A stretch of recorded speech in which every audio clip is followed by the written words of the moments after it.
Principais micro-organismos patogênicos de importância em alimentos: Salmonella e Listeria monocytogenes. Olá, eu sou o Rodrigo Rodrigues, narrador do vídeo. E quem fez as pesquisas do vídeo foram as minhas colegas de grupo, Amanda Nunes, Ana Lívia, Bruna Viviane, Milena Oliveira, Samiri Dias. Somos alunos do curso de nutrição da Universidade Unigran Rio, campus Nova Iguaçu. E espero que vocês gostem do nosso vídeo. O que é Salmonella? Características do micro-organismo. Salmonella é um gênero de bacilos, bactérias com forma de bastonete gram-negativos, anaeróbios facultativos, utilizam oxigênio no processo de obtenção de energia. No entanto, em sua ausência, podem realizar processos anaeróbios, como a fermentação, geralmente móveis e pertencentes à família das enterobactérias. Essas bactérias são encontradas no trato intestinal de diversos animais, inclusive no homem.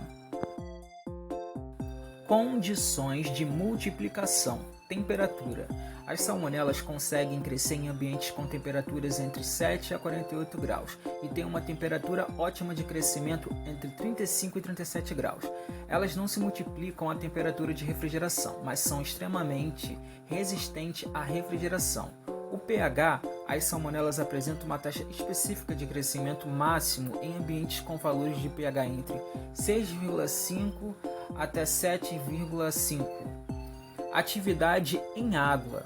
O limite mínimo de água que permite o crescimento da salmonela é de 0,93. As salmonelas são extremamente resistentes à secura, infelizmente, E a relação com o oxigênio, as salmonelas são anaeróbias facultativas. Características da doença. A salmonela pode causar dois tipos de doença, dependendo do sorotipo: salmonelose não tifoide e febre tifoide. Os sintomas da salmonelose não tifoide podem ser bastante desagradáveis, mas a doença geralmente é autolimitada entre pessoas saudáveis, embora possa levar à morte em alguns casos. A febre tifoide é mais grave e tem uma taxa de mortalidade maior que a salmonelose não tifoide. A maioria dos casos de salmonelose não tifoide apresenta sintomas típicos de doenças transmitidas por alimentos, por exemplo, como DTA, como vômito, dores abdominais, febre e diarreia, que geralmente duram alguns dias e diminuem em uma semana. É importante também dizer que a salmonelose não tifoide pode provocar grave desidratação e, se não tratada adequadamente, uma das complicações é a morte do paciente. Apesar de serem raros, é fundamental iniciar o tratamento assim que surgirem os primeiros sintomas, principalmente reidratando o corpo com o consumo de bastante água. Os sintomas são semelhantes a outros problemas gastrointestinais, mas são confirmados por meio de exames de sangue e fezes, além da análise clínica do médico, conforme cada caso. Os principais sinais e sintomas da infecção por salmonela, no caso a salmonelose não tifoide, são diarreia, vômitos, febre moderada, dor abdominal, mal-estar geral, cansaço, perda de apetite e calafrios. Esses sintomas podem surgir entre 6 e 72 horas, usualmente entre 12 e 36 horas após o consumo do alimento contaminado e costumam permanecer por cerca de 2 a 7 dias até a completa recuperação do paciente.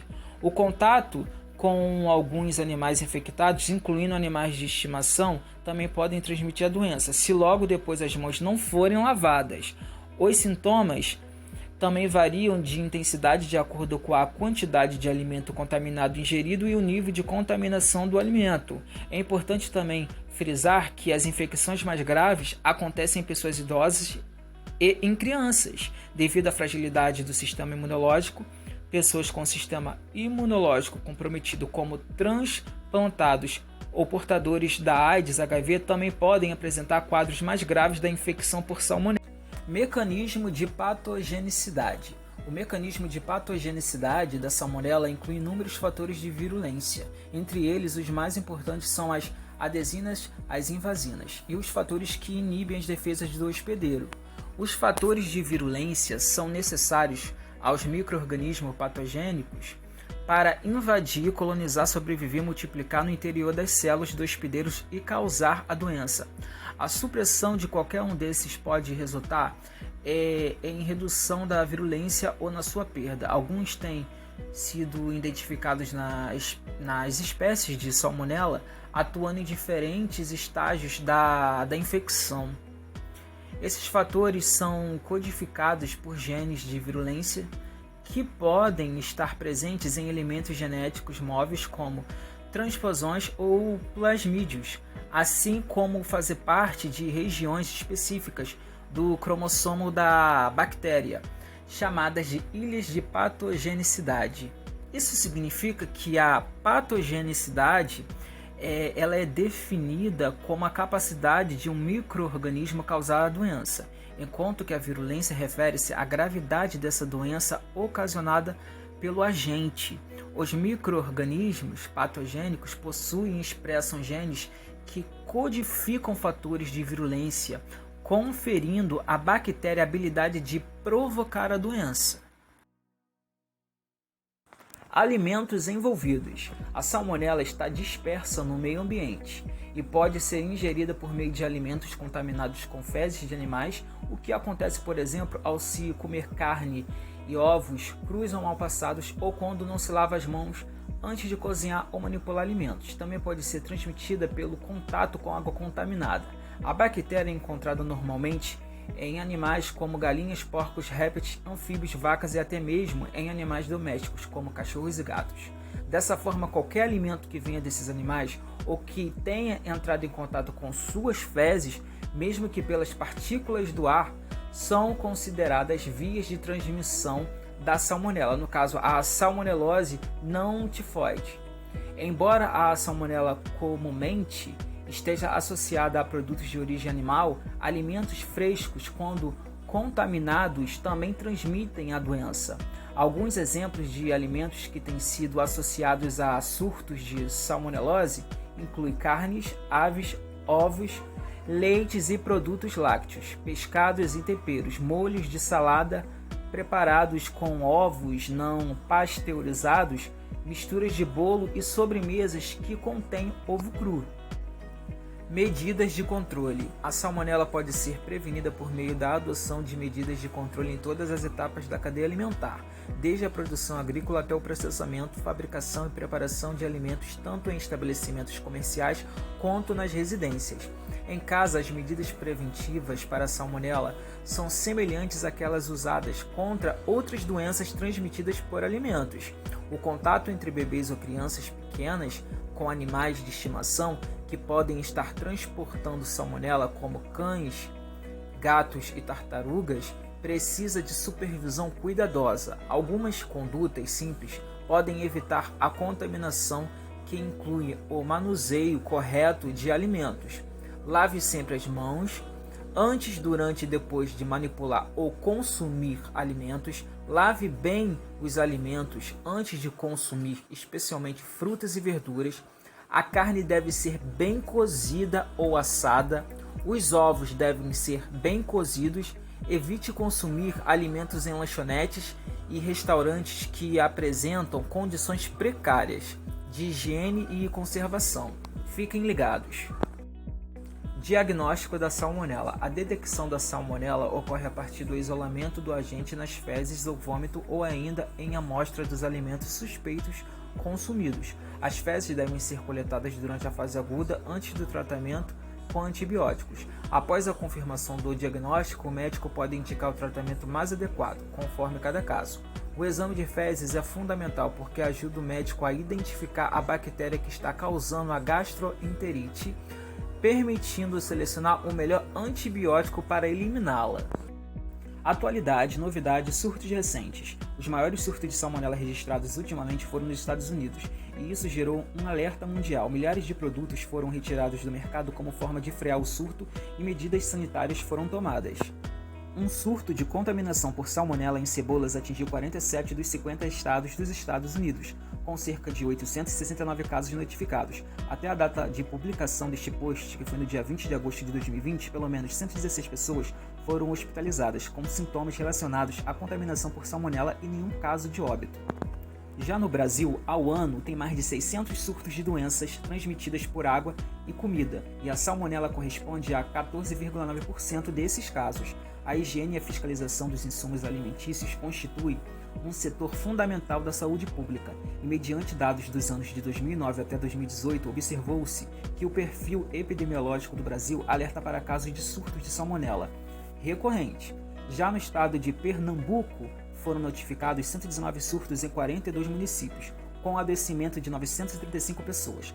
As implementações de regras contribuem para a análise prévia dos possíveis riscos, promovendo o padrão do estabelecimento, principalmente nas grandes cidades, onde o índice de contaminação alimentar é maior. A dimensão que a doença vem tomando mundialmente é um caso sério de saúde, potencialmente associado a situações críticas de falta de higiene, indisponibilidade de água e saneamento, falhas no momento do manuseio do alimento e no transporte do mesmo, além das mudanças de hábitos alimentares, juntamente com a produção e oferta desordenada de alimentos sem procedência. A novidade é que, diante desse cenário, o Ministério da Saúde tem desenvolvido ações para normatizar a vigilância. Foram reuniões, seminários, treinamentos, apoio em investigações, elaboração de documentos técnicos, participações em comitês e fornecimento de insumos estratégicos, entre outras atividades. Mudando de assunto, agora eu vou falar sobre a Listeria monocytogenes, que são bacilos pequenos anaeróbios facultativos e gram-positivos, que podem aparecer isolados ou agrupados em pares ou cadeias curtas. É uma espécie de bactéria capaz de provocar doenças em seres humanos, como a meningite. A Listeria monocytogenes possui a forma de pequenos bastonetes, sendo móvel por flagelos peritriqueus. São gram-positivos e não formam esporos. Condições de multiplicação. Para que haja medidas de controle para Listeria monocytogenes, é preciso compreender quais aspectos favorecem a multiplicação desses micro-organismos.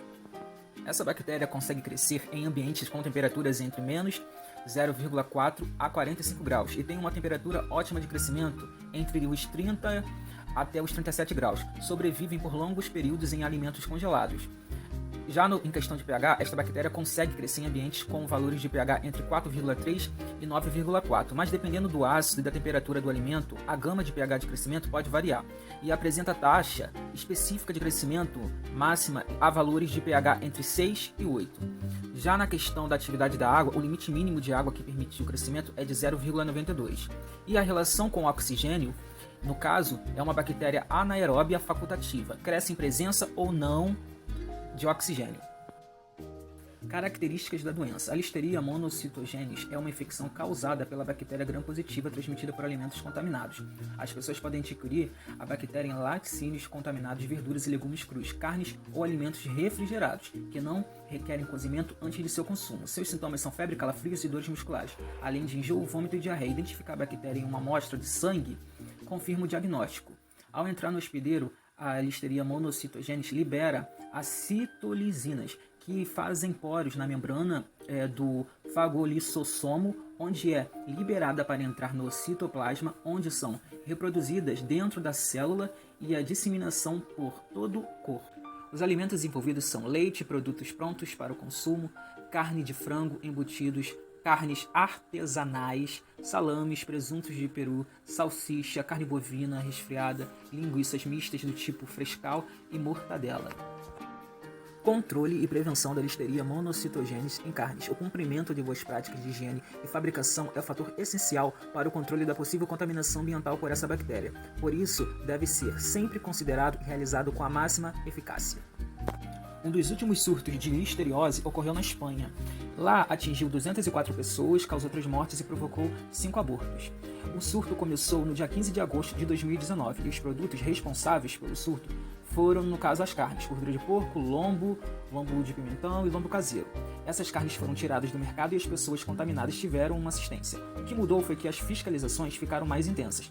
Já no Brasil, infelizmente, são escassos os dados sobre a ocorrência de listeriose e nos poucos que existem não foi avaliada a relação com o consumo de alimentos. Para quem não sabe, listeriose ela é a doença causada pela bactéria Listeria monocytogenes. E por hoje é só, espero que vocês tenham gostado do nosso vídeo. Tchau, tchau, até mais!